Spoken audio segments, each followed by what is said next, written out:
All right, this is video number 3, the final video taking a look at the safe design. Just as a refresher, about 6 weeks ago, you guys asked me to take a look at 3 different classes of safes, intended obviously for 3 different purposes. So the first one we took a look at was requested by people that live in apartments, maybe students that are moving from dorm to dorm, people that live in masonry buildings. They didn't really care so much about fire protection, but they wanted me to find a safe that had good burglary resistance. And we found this guy. This was the M-Safe PSB 350, and I paid $388 for it. It had really good burglar resistance. S2 and S2, for those of you who aren't familiar with the Euro grades, S2 means if it's stolen, you can be reimbursed up to cash value $5,500 in cash or $55,000 in valuables. So quite a nice little safe, good interior, but only 20 minutes of fire resistance.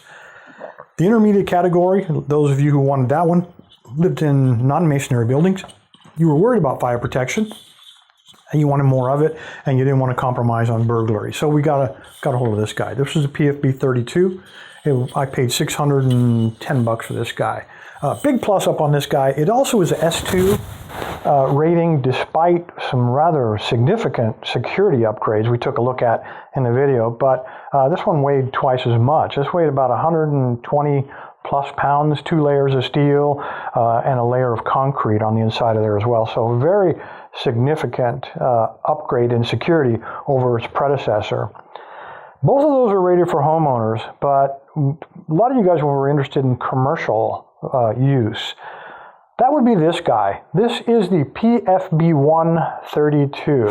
Now dimensionally, just for the sake of argument here, all of these measure roughly the same. So that's 17 and a quarter, about 44 centimeters. In terms of height, we're looking at 13 and a quarter inches, about 34 centimeters, and depth-wise, about 17 inches, about 43 centimeters. So dimensionally, they're all almost the same, but you notice some wide variation in weights, and this one's no exception. The website says 150 pounds. I put it on a scale, and I got 167 pounds of additional weight, so quite a big plus up in weight. It's heavier gauge steel. That would partially explain it, but more than 40 pounds, there's got to be something else, and indeed there is. This is a grade 1 rated safe. So we actually jumped over grade 0. I simply couldn't find one to buy. So I went from S2 straight to grade 1, and this guy, $13,500 worth of cash or $135,000 worth of valuables is the reimbursement rate. So a lot of confidence in this safe, and that's because there's an additional layer. We have heavier steel, so 3 layers of what I believe is 10 gauge steel, so 3.4 millimeters per layer. And then sandwiched between that, of course, is the high density concrete, same as the previous safe.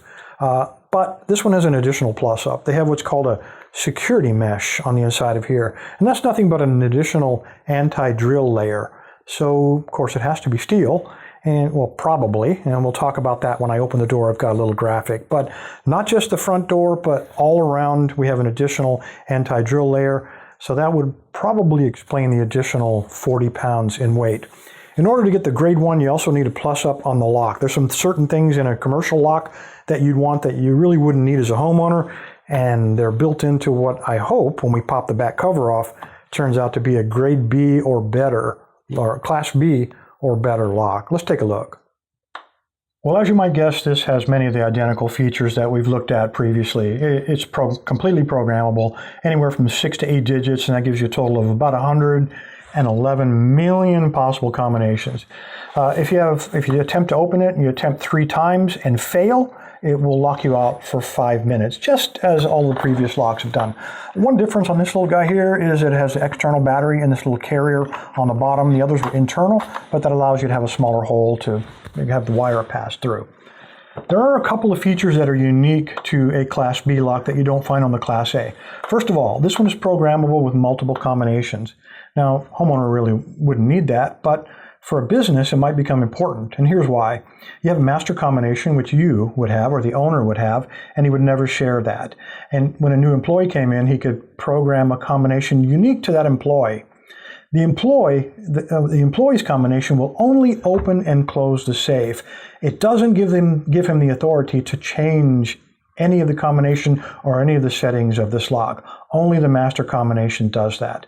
Why is that important? Let's say your employee gets really pissed at you one day, throws down everything, walks out or walks into your office, throws everything in the safe, resets the combination of something weird, locks the door, walks out, never to return. Yeah, that could be bad. But by having the master combination, you can get in there and he can't reset that combination. Another thing, as I mentioned, a 5-minute lockout. This also has a time lock built into it. So again, in the business, if you want to delay somebody who's attempting to hack into your lock, this could be a useful feature. It's programmable anywhere from 0 minutes, which is what this one is set for, up to 10 minutes. And what that means is, and I'm going to open this guy, so it's power saving. You have to turn it on first. You get a beep and a green light. Punch in the combination. I got this on factory. And press enter, and this one will open immediately. That's a programmable feature. You can program it, as you saw here, from 0 delay up to a 10-minute delay. So I would have to come in the morning, and the first thing I would do, open up the safe, or punch in my combination, and let that 10 minutes expire before I would be able to turn this handle. So again, a time delay, completely programmable. Homeowner really has no use for it, but I can see a use for it in the commercial world. All right, let's open it up, take a look. I mentioned a security mesh that's on the inside of it. It's an anti-drill measure.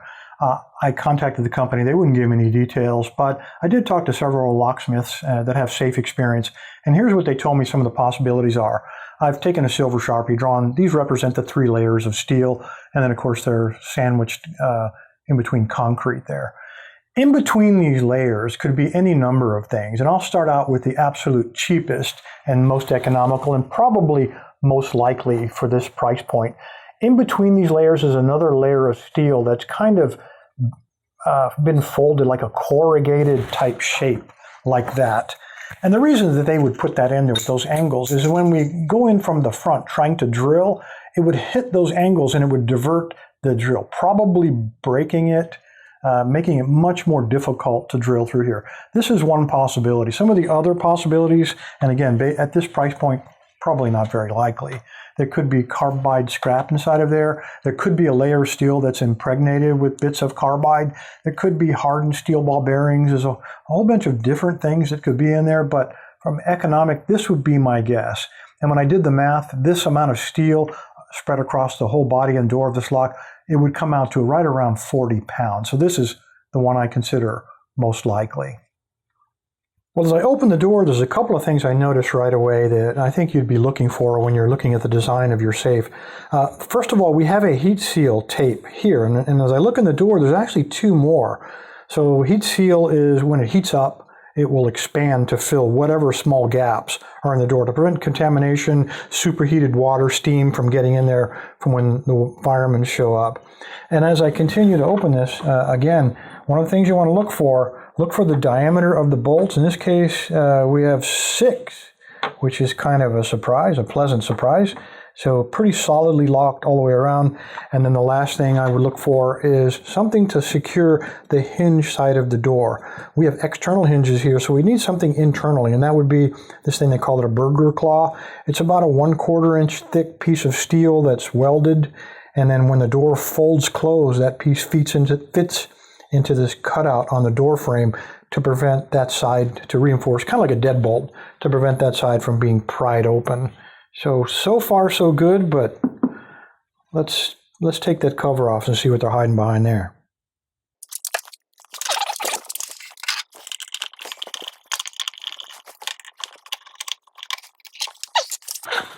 All right, before I jump into that, notice how heavy this cover was, and it has insulation built into the back of the cover, which is what you would expect.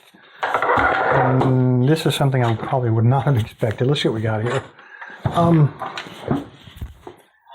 All right, we have some kind of metal cover covering up the entire locking mechanism. And there's also a metal cover protecting the bolt as it comes out of the lock, which I can see back behind there. There are 3 screws holding the bolt work here, and I can see 3 back there as well. So this looks like it has a couple of screws. Wait a minute, I think we can, there we go. Maybe we can see some things a little better. All right, we got this nasty brown colored sealant paint on all the screws. I don't know why they do that, but they do. And it looks like 4 screws holding on a piece of very thick steel. So if you were to drill through the back of the safe and then drill through that thing we just pulled off, you still have to go through this steel. All right, let me take these screws out and let's see what we can find out here.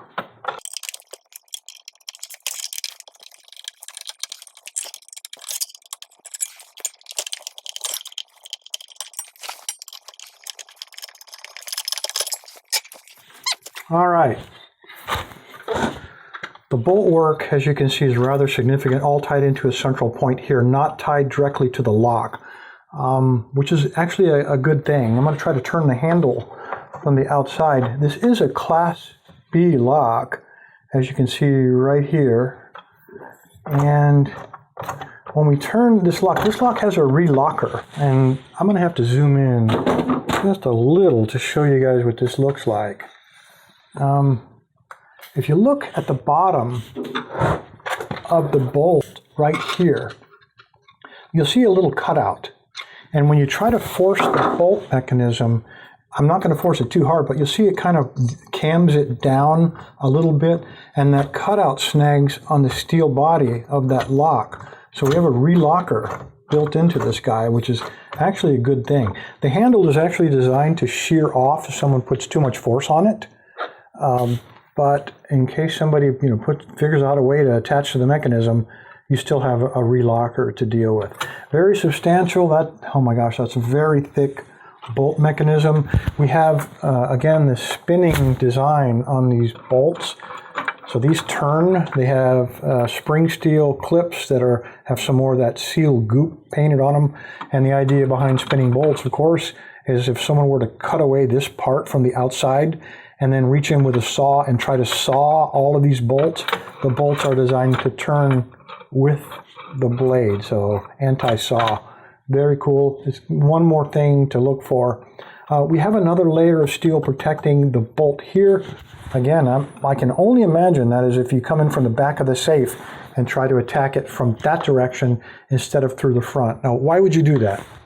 Well, because inside of this, in addition to that zigzaggy piece of steel, there's an anti-drill plate that protects the lock mechanism, and there's also a piece of steel that looks to be at least 1/4 of an inch thick, welded to the interior, and that's what this is mounted to. So we have, again, an anti-drill plate in front of the lock and the bolt mechanism. So all that extra steel to go through if you try to drill through the front, if you go through the back, you wouldn't have to deal with that. We have graded bolts holding the lock on, in addition to that huge metal frame thing to prevent a punch attack. So quite significant. These are all things that you should be looking for if you're looking for a higher-ended safe. Let's take a look at the inside of the safe. All right, with the fire protection, you have about 15.9 liters of internal capacity. That's about 950 cubic inches inside of here. So that's kind of what you'd expect from a safe this size and this level of fire protection. Got a little shelf here. The shelf is removable, very heavy steel. I don't know why it's that heavy or what you plan on keeping in there, but definitely thick shelf. A couple of things about this guy. We have 2 more seals here, and both of these press against flanges on the door. We have a thick one here and then a thinner one located here. So a total of 3 fire and vapor seals on the front of this safe, all expansive tape. On the bottom is a plug. You pull that out. There's insulation. You pull all that out, and there's a pre-drilled hole. It does come with a graded bolt, and I'd like to talk just a second about this. A lot of you guys are talking about how easy it is to pick these safes up and carry them away. And part of maintaining the grading or the rating on your safe includes you tying down your safe. They can give you all the components, but it's going to be up to you to bolt these down to the floor so nobody can pick them up and carry them away.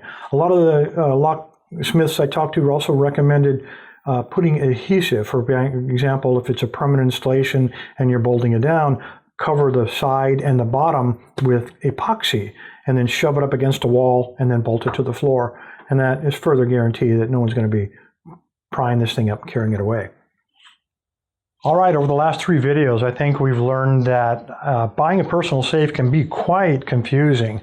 I also hope you've learned some of the design characteristics to look for when you're shopping for a safe. Please don't make your decision based solely on price. You're always going to get what you pay for. But now that you know some of the security elements to look for, you don't have to listen to the salesman. You don't have to believe the brochure write-up. You don't have to look at what the U.S. very cryptic coding assigns to it. Just look at the design characteristics, and you now can decide how secure that safe is going to be for you. Make your decision based on the attributes of the safe, not on the price. Anyway, guys, there you go. That is the PFB132. This will be the giveaway this week, and I'm able to do this. I'm punching a commercial here. I'm able to do this because you guys support the Lock Lab. I've been able to buy 3 safes, do a good evaluation of them, and then at the end, I'm going to give them away. The caveat, of course, is if you register, fully expect you will pay a shipping company. I'll do all the arrangement. You will pay them directly, and I expect it'll be, their estimate is somewhere between $200 and $300, depending on where you live. So if you want to know how to register for their free giveaway, stick around. I will tell you how to do it. Appreciate your time, guys. Stay safe. Stay legal. All you need to do is navigate to locklab.com, the tribal website, and scroll down in the middle of the page. You'll see all the giveaway buttons, Monday, Wednesday, and Friday. But the one you're looking for is the Weekend Review giveaway, purple band. Just click on it. It'll take you to the registration page. Again, scroll to the bottom, put in a good email address, so if you win, I can get in touch with you, let you know. Put in a username, doesn't matter what it is, and click Submit. When you're done, you'll get a green check mark confirming your entry. Thanks, guys.